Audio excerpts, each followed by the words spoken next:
téléphone dans la main droite et chargeur dans la main gauche, tel le kit de survie d'une jeunesse. Un gadget appelé révolutionnaire qui, moi, me donne le mal de mer. Avec des possibilités infinies, un rythme de vie immédiat, des inventions spectaculaires mais effaçant la simplicité et le temps. Une jeunesse aveugle dont j'en fais partie. Avec l'ombre de la réalité derrière mon dos, j'avance en un clic. Mais un clic de trop me fragilise.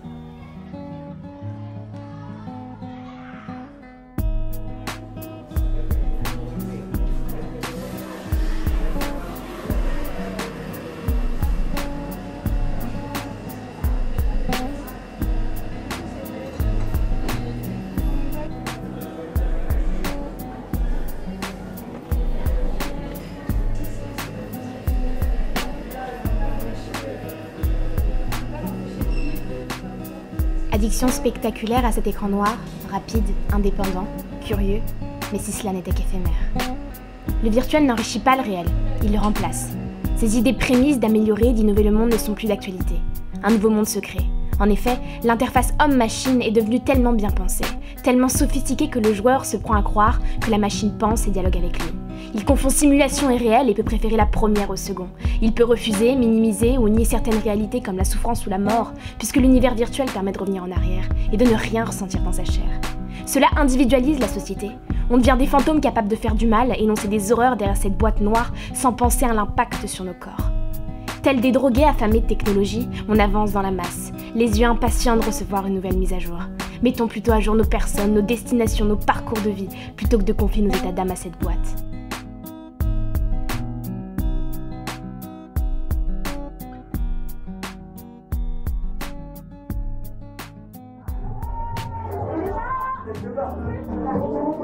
J'entends que le temps est un cadeau précieux, évanoui par toutes ces têtes baissées et nostalgiques d'un réel dépassé.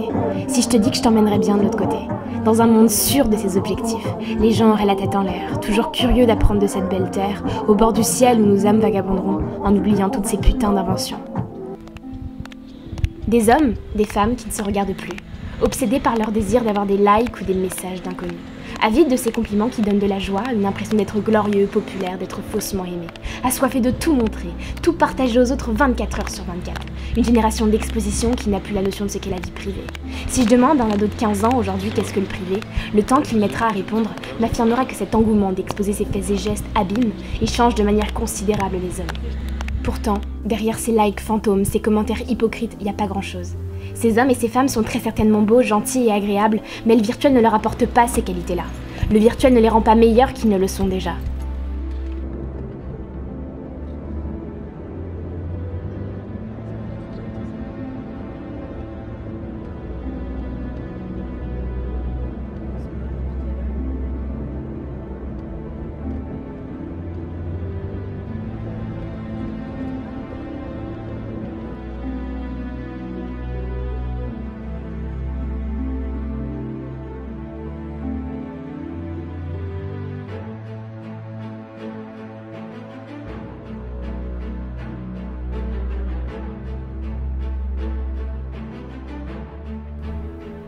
Il paraît qu'il faudrait s'y faire, que c'est le destin de l'homme, qu'avec cette technologie, la médecine a évolué, s'est développée, on parle même des fois d'un enrichissement du réel.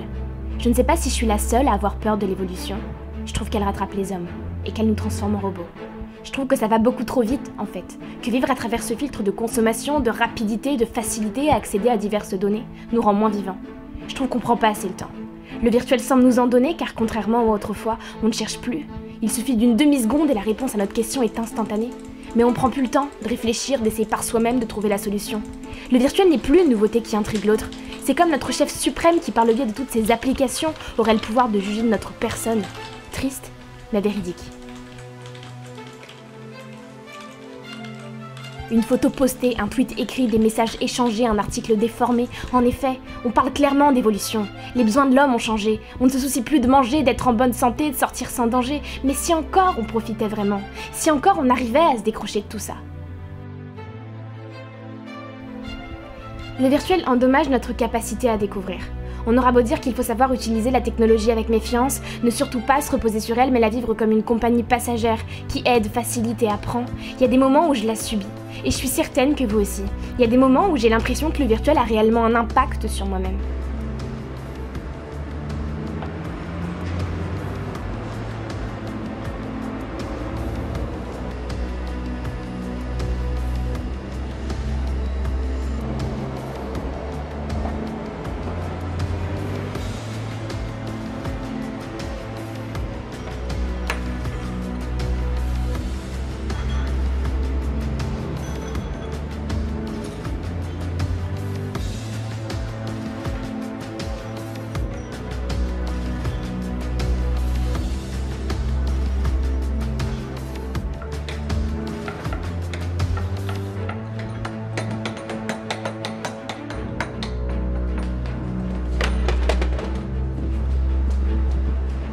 L'idée de départ est géniale, plutôt bien pensée. On peut communiquer avec le monde entier, mais c'est justement ça le problème. Cette facilité à se dire qu'on peut le faire, assis à notre bureau devant notre putain d'ordinateur, fait qu'on ne le fera peut-être jamais. Car la véritable rencontre, c'est de marcher, de courir, d'y aller, merde. La véritable volonté, c'est de vouloir quelque chose que l'on ne peut pas avoir tout de suite, instantanément, sinon la vie ne serait plus drôle. Alors contrairement à ce que j'aurais pu penser il y a quelques années, je trouve que le virtuel ne rassemble pas les humains. Il rassemble des âmes, certes, mais qui peuvent être fausses, manipulées, mensongères, et des âmes beaucoup trop loin.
Aujourd'hui, on ressent un manque non pas parce qu'un garçon nous a recalé, mais parce que notre photo n'a pas eu de succès. Aujourd'hui, on dit plus merci lorsqu'on nous complimente dans les rues, mais c'est mieux sur Instagram, Twitter, Snapchat, Facebook. Aujourd'hui, on retweet bêtement un post engagé dénonçant la pauvreté, l'immigration délaissée. Pourtant, dans les rues, on est incapable d'échanger ne serait-ce qu'un sourire à l'autre. Alors est-ce que vous pensez vraiment que le virtuel nous rend meilleurs, que le virtuel nous rassemble? Alors oui, le virtuel c'est cool, ça détend peut-être, mais je peux vous garantir qu'il n'est pas virtuose. Je peux vous garantir qu'il ne sait pas tout faire non plus. Et que même avec cette impression qu'il nous dépasse et nous transforme d'année en année, il n'est pas essentiel. D'autres hommes de ce monde ne l'ont pas encore rencontré, et je peux vous garantir qu'humainement parlant, il ne leur manque rien. Nous, citoyens de cette technologie, obsédés à tout prendre en photo comme par peur d'oublier, je nous trouve ridicules. Car on est constitué de manière à se souvenir, on n'a pas besoin d'être surhumain pour se rappeler d'un voyage, merde. Alors, si on pouvait juste, ne serait-ce qu'une journée, se déconnecter de Facebook, Twitter, Snapchat, Instagram, et ben je vous promets que ça nous ferait pas de mal, et qu'on serait aussi heureux et agréable.